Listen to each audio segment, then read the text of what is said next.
How do you stay lean as you get older? Losing weight, maintaining a low weight, maintaining a body composition that you're happy with.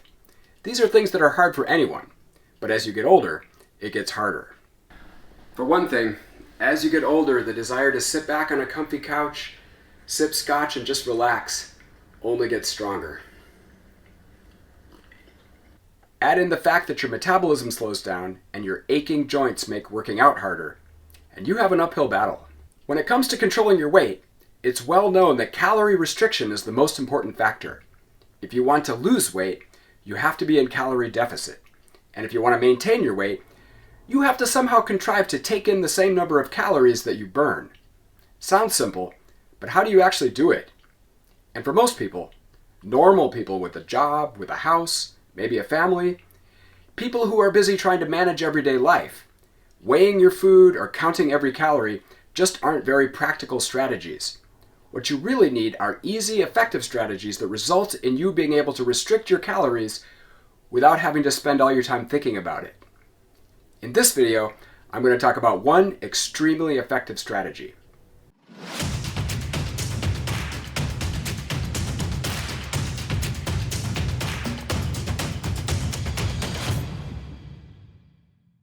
Thanks for tuning in. I'm Rob Peterson. I'm 55 years old and I'm a mostly self-taught calisthenics and gymnastics guy. For me, staying lean is a practical necessity. I already can't do most of the skills that I really want to be able to do. If I let myself develop a 20-pound spare tire around the middle, I'd never accomplish anything. Now, before I start talking about the strategy, I just want to say something because I think that people often get the wrong idea. I am not like this naturally. My ancestors are from the far north. Our bodies naturally grow thick layers of blubber to help protect us against the fierce Arctic winters. All of my male relatives are fat, or at least have bellies, with maybe one exception that I can think of. If any of you guys are watching, sorry, but it's true. It's not your fault. It's in your DNA. And it's in my DNA too. My body really wants to have a belly. The second I take the dietary pressure off, the belly starts growing. So no, this is not easy for me. It's very hard. It's a constant battle. I've been trying to stay lean for about 20 years, and until recently it was always painful and difficult. But about 2 years ago I decided to give something a try, and that thing works so well that it no longer seems difficult. I am now able to effortlessly maintain my weight where I want it to be. Okay, it's not so much my weight, it's how lean I am. I'm now able to relatively easily remain as lean as I want to be. And I'm just going to cut right to the chase and tell you, the thing I discovered was intermittent fasting. I know, everybody already knows about this. Zillions of people already rave about the benefits. But maybe some of you out there don't really believe that it actually works. So okay, I'm going to add my voice to the chorus and do my best to convince you. For context, I'm going to tell you a little bit about myself and how I eat. But first I just want to say, I'm a natural skeptic. I didn't believe that intermittent fasting would really work for me. But man, I am convinced now. The difference between what I was doing before and what I'm doing now is like night and day. Okay, about the way that I eat. Like most people, I love to eat, and I want my food to be tasty, and I generally like to be able to eat my fill. As far as what I eat, I don't eat anything special. I don't take any performance-enhancing substances. I don't take supplements of any kind, not even a multivitamin. I do not consume anything other than food and water, and coffee, and beer. And the food that I do eat isn't fancy. I don't buy organic or non-GMO or gluten-free or any other designer foods. I do try to eat a relatively healthy diet. I don't eat too much sugar. I don't drink soda or other sweetened beverages. I try to eat a lot of protein and a reasonable amount of fruits and vegetables. I don't worry about how much fat or salt I eat. So I eat like a relatively normal person. I am not a fitness professional who has the luxury of being able to weigh his food. I have kind of a normal home life. I have a wife and kids. Now I'm very fortunate. My wife does most of the shopping and all of the cooking. But I don't have total control over what I eat. I eat whatever's put in front of me. If my wife happens to make chicken and broccoli, then I eat chicken and broccoli. But if she makes pasta, then I eat a big plate of pasta. Also, I have a job. I sometimes have to eat lunch or dinner with colleagues. I occasionally have to go to conferences, and I eat whatever they serve. Given my lifestyle, it would be very hard for me to accurately count calories. And honestly, I wouldn't be inclined to do that anyway. I'm kind of lazy, and I don't want to have to think that hard about everything that I put into my mouth. So it's always been kind of hard for me to restrict my calories. Up until my early 30s, I didn't have to worry about it. I could eat as much as I wanted to, and I never gained any weight. I always weighed about 135 pounds. But one day, when I was around 35, I saw a picture of myself, and I realized, oh my God, I look like I have a belly. So I got on the scale, and I was shocked to discover that I weighed 153. So I immediately went on a diet, and I managed to get back down to the low 140s. But ever since then, it's been a constant battle. I've been pretty successful, but here's the thing. Until recently, I was never able to maintain a weight. My weight always did something like this. I would diet for a few months and lose 5 or 10 pounds, and then, after I reached an acceptable weight, say 142, I'd stop dieting and I'd say, this time is going to be different. This time I'm not going to gain the weight back. But every time, despite my best efforts, I would start to gain again and I'd repeat the cycle. I could never maintain the lower weight. Why? I don't know. But since I had reached 153, probably my body's set point had already been reset, and it just always tried to get back to that weight. But it could also be that it's just hard to maintain your weight if you're not counting calories or weighing your food. When I did diet, I didn't have any particular strategy. I've never used any diet that had a name. I always did it by just eating less. When dieting, I always ate less than I wanted to. If I was hungry a lot of the time, and I never felt fully satiated after meals, I knew it was working. And I went through this periodic cycle of gaining and losing weight for over 15 years. It worked okay for me. Most people would consider me to be wildly successful, but it wasn't optimal.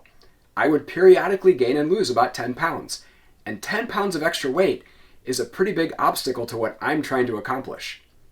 And the process of losing weight was always painful. I could do it for a few months, but not forever. And I always dreaded the process. So I'd been hearing and reading about this intermittent fasting thing for years. I resisted it for a long time. I'm just not the type to jump on a bandwagon, and I've never believed in any diets. But I finally decided to give it a try. I started doing it at the beginning of last year. At the time I started, I was at my high weight of about 153. I dropped to my low weight of about 142 within just a couple of months. The weight seemed to just fall off. And here's the thing. It stayed off. It's never gone back up, and it's now approaching 2 years. I am now effortlessly doing the thing that I could never do before, which is maintain my low weight. Now, I don't do an extreme version of intermittent fasting. I simply don't eat before noon. That's the only thing I do differently than what I used to do. I don't try to eat less food or eat anything different. Okay, I say effortless, but it's not actually effortless. It does involve some pain, especially at the beginning. But if you're thinking about trying this, and if you've been afraid of going your entire morning without eating, let me reassure you, it's easier than you would imagine. It does take a few weeks to get used to it, but once you become accustomed to it, it's really not very hard. And the way that it feels came as quite a surprise to me. Let's take a normal weekday. I get up at about 6:30, I drink coffee, but I don't eat anything. At around 8:30 or 9, I usually get very hungry. Now you might think that if you're already starving at 9 a.m., you'll never make it until noon. But the weird thing is that the hunger usually goes away by around 10. And in fact, when noon finally rolls around, I'm usually not hungry. It feels like it would be no problem to go until 1 or 2. But during the week when I'm at work, I have to eat between 12 and 1, so that's when I eat. So, it's a bit of a struggle every morning, but for me it's completely worth it. I trade being constantly hungry for roughly 4 months a year for being hungry for an hour or 2 every morning. And I don't go through the cycles of gaining and losing weight. One objection that you might have is that it seems like you wouldn't be able to make good strength gains while intermittent fasting because you don't eat at all for 14 to 16 hours a day. I don't know about everybody, but at least in my case, I have pretty good reason to think that that's not true. In this video that I made last year, I described how I made the best strength gains that I've ever made, and that was while I was doing the intermittent fasting. So I know that, at least for me, it is possible to make good strength gains while doing it. In fact, honestly, it's almost bizarre how well it works. It's almost like it preferentially burns fat while still allowing you to build muscle. One of the best things about it is that when I do eat, I can eat my fill. Like I said, by the time I eat lunch at around noon, I'm usually not hungry. that may be the main time that calorie restriction comes into play. Despite the fact that I haven't eaten all day, I don't feel the need to eat a huge lunch. But anyway, I eat my fill. Then, I almost always eat a snack or a second lunch in the afternoon, and I eat as much as I want to at dinner. In fact, it's very common for me to sort of overeat at dinner. I'm often uncomfortably full and feeling like, oh, I ate too much. But still, I've never gained a pound. I do really wonder what the mechanism is.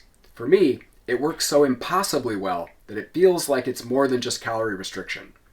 There are theories about it. One main theory is that when you're fasting and you start to get hungry in the morning but you don't eat, that your body switches into fat burning mode or ketosis. And it really feels like something like that is happening. Every morning I experience intense, almost panicky feelings of hunger for a while, but then it passes and I enter a calm state where I feel no need to eat whatsoever. Another thing is that intermittent fasting could somehow reset your body's set point, the weight that it tries to maintain, to a lower weight. But those things are just hypotheses. They have not been demonstrated scientifically as far as I know. It might work through simple calorie restriction. Chris Duffin, the so-called mad scientist of strength, says, "I suggest people don't find a diet.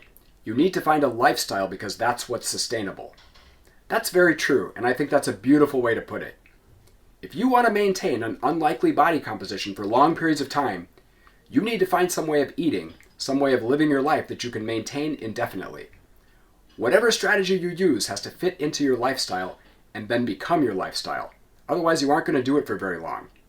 For me, the great thing about intermittent fasting is that I can easily incorporate it into my normal life. It's very simple. It's much easier than trying to track all my calories. And I get to eat my fill of tasty, normal food most of the time. I just have to get through a couple hours of hunger every morning. And socially, it's just not that hard to skip breakfast. Even on vacation or at conferences, it's very doable. Like, it would be very socially awkward, probably straight up impossible for most people to not ever eat dinner. But skipping breakfast is easy. You can still go down to breakfast with everybody. You just drink coffee and socialize. Lots of people don't eat breakfast. It's not that weird. You know, I was just out doing some Christmas shopping earlier today, and it occurred to me, this is a really bad time to make this video. In the first place, nobody wants to hear about dieting during the holidays. So stop watching this video right now and come back and watch it on January 1st, when it might do you some good. And in the second place, here I am rambling on and on about dieting and fasting while doing not such a great job of resisting all the holiday goodies myself. But I just want to close by saying, when you do fall off the wagon, and you will, not eating anything all morning every morning is a really good way to not get too far off track. Alright, that's it. Thanks for watching. Let me know in the comments if you have any thoughts or any questions. Hit the like button if you enjoyed the video and subscribe for more content like this. Good luck with your training, and I'll see you in the next video.